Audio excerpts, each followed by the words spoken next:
Welcome to Sussex Ambassador Channel, your source for unfiltered and uncensored commentary on the British royals. Don't forget to hit that subscribe button.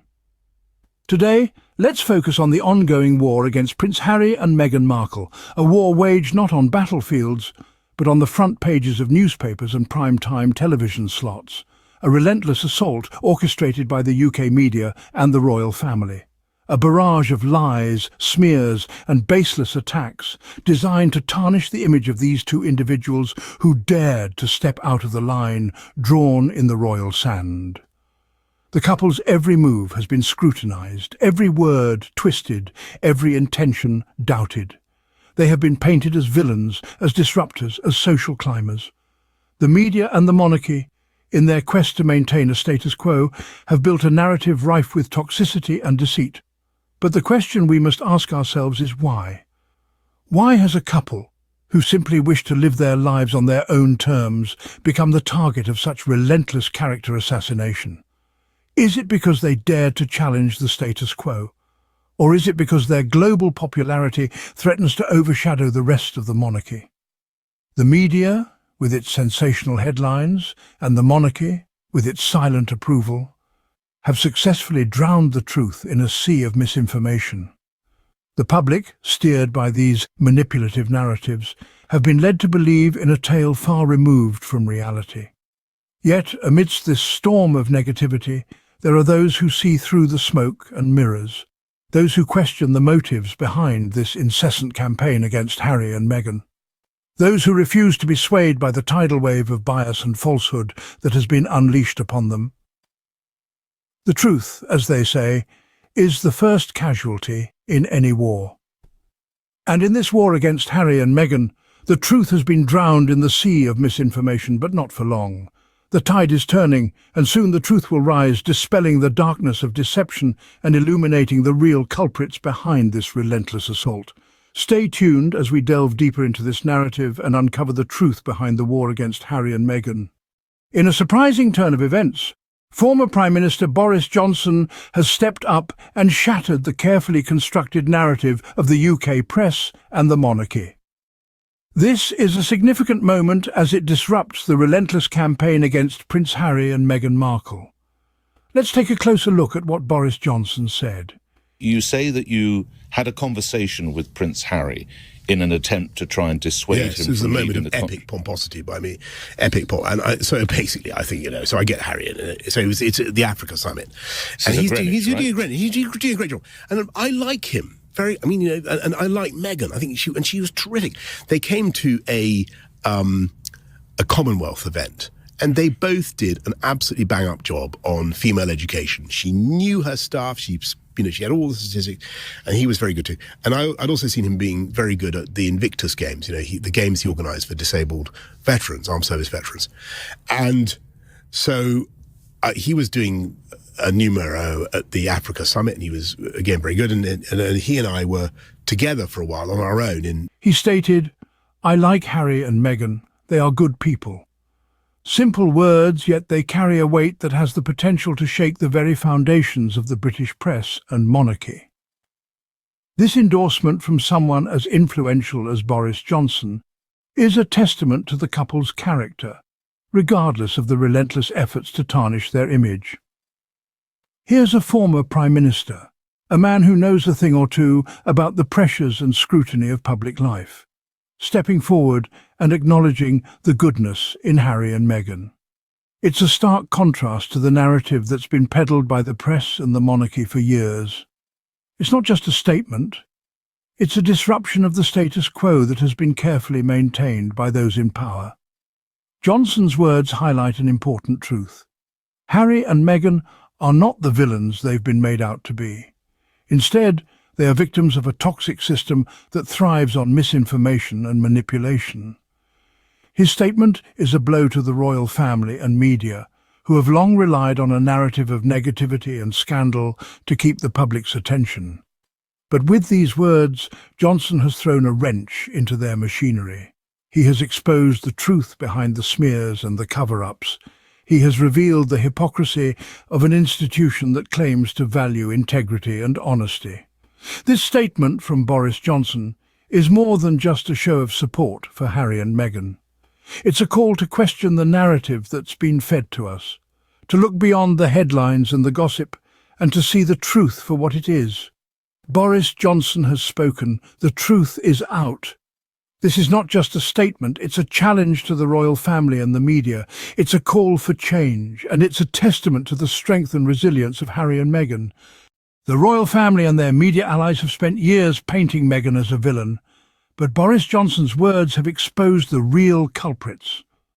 In a plot that could rival any Shakespearean drama, the royal family and the media have demonstrated an uncanny talent for twisting Meghan's actions into scandals.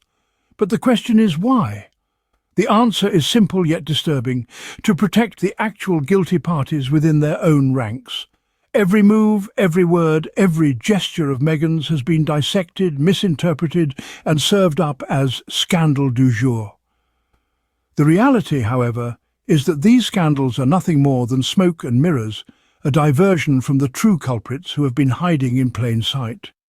These real culprits are the very institutions that have been orchestrating this relentless campaign of misinformation and character assassination. The royal family, with its archaic and rigid traditions, and the UK media, with its insatiable appetite for scandal, have formed an unholy alliance to maintain their power and privilege at all costs. From the moment Meghan entered the royal fold, she was seen as a threat to the status quo. Her independence, her outspokenness, her refusal to be another silent royal wife, these were the traits that made her a target. And so, the machinery of the royal family and the media swung into action, crafting a narrative of Meghan as the disruptive outsider, the difficult duchess, the villain. But Boris Johnson's words have shattered this narrative. His simple admission of liking Harry and Meghan, of seeing them as good people, has exposed the real culprits, the royal family and the media.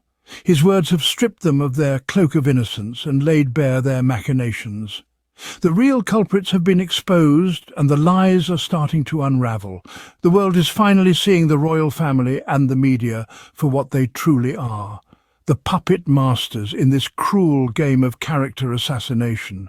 And with the truth now out in the open, their reign of misinformation is beginning to crumble. With Boris Johnson's admission, the tide is turning. This statement, straightforward and unadorned in its simplicity, has sent shockwaves through the UK media and monarchy. For years they have been waging a relentless war against Prince Harry and Meghan Markle, painting them as villains, twisting their actions into scandals. But with one truthful sentence, the former Prime Minister has shattered this carefully constructed narrative.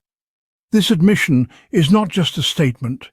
It's a seismic shift in the status quo. It's a blow to the monarchy and the media, an institution and an entity that have relied on misinformation and bias to discredit Harry and Meghan. But what happens when the mask slips? What happens when the truth, so long suppressed, finally comes to light? Johnson's words have done just that. They've exposed the truth. The problem was never Harry and Meghan. The real culprits have always been the institution and the biased press that worked hand in hand, constructing a narrative to fit their agenda. But Johnson's words, simple and honest, have dismantled this deceitful campaign in one swift blow. The world is watching. The smears, the cover-ups, the hypocrisy, they're all coming to light. Public perception is changing. The tide is turning. The royal family and their media allies are losing their grip on the narrative they've so carefully crafted. And it's not just a loss, it's a significant blow. It's a blow to their credibility, to their influence, to their power, and there's no going back. The truth is out there now, for everyone to see. The narrative has shifted, and it's not in their control anymore. The world is watching, and the world is starting to question, to doubt. The tide is turning. The royal family and their media allies have lost control of the narrative, and there's no going back. The reign of misinformation is ending, and the truth is taking its rightful place. It's a new dawn, a new era, and it's all thanks to one simple, honest admission. The truth is out, and the royal family's toxic reign of misinformation is crumbling. We're standing at a pivotal moment in history. The carefully woven web of deceit spun by the UK media and the monarchy is unravelling, thread by thread. The truth, once suppressed, is fighting its way to the surface. The light of reality is shining on the dark corners of misinformation, exposing the rot within. For years, the royal family and its media allies have relied on a relentless campaign of smears and falsehoods to tarnish the image of Prince Harry and Meghan Markle. But their reign of misinformation is crumbling, and the truth is emerging victorious. The words of former Prime Minister Boris Johnson, a simple acknowledgement of Harry and Meghan's goodness, have struck a fatal blow to the edifice of lies. The impact of this truth is monumental. It signifies the end of the royal family's reign of misinformation. It's a clarion call that echoes throughout the world, a reminder that no amount of spin can distort the truth forever. It's a beacon of hope for those who have been victimized by the toxic narratives of powerful institutions. The crumbling of this reign of misinformation is not just a victory for Harry and Meghan, it's a victory for truth, for fairness, and for justice. It's a testament to the resilience of those who refuse to be silenced, who stand tall in the face of adversity, who fight for what's right. The walls of the royal family's misinformation castle are coming down. The truth, once hidden, is now on display for all to see. It's undeniable. Harry and Meghan are good. The royal family and the UK media can't stand it, but they cannot deny it. The truth is out and it's here to stay. With the truth on our side, we're witnessing the dawn of a new era, an era where the powerful can no longer hide behind a veil of lies and deceit. An era where truth triumphs over misinformation. An era where Harry and Meghan and all those who have been wronged can finally breathe free. The truth is undeniable. Harry and Meghan are good. The royal family and the UK media can't stand it.